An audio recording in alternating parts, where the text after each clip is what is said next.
আল্লাহ রাব্বুল আমিন বলছেন তোমার এই দান, তোমার এই খরচ গরীব অবস্থায়, সচ্ছল অবস্থায়, অসচ্ছল অবস্থায়, প্রকাশ্যে গোপনে যেইটা করবা, তোমার এই কল্যাণকর দান, কল্যাণকর খরচের 1 নম্বর তোমার হকদার হচ্ছে তোমার পিতামাতা।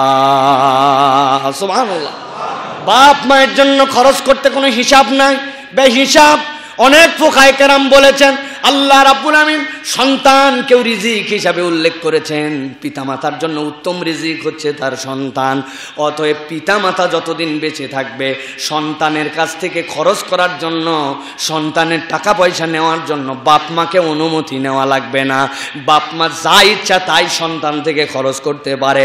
আল্লাহ বলছেন এই জন্য বান্দা তোমার বাপ মায়ের জন্য খরচ করার ক্ষেত্রে হিসাব করো না, নিম্ন জিনিসের কথা মাথায় চিন্তা এনো না, কেননা এইটা তোমার জন্য আল্লাহ রাব্বুল আমিনের পক্ষ থেকে জান্নাতের দরজা।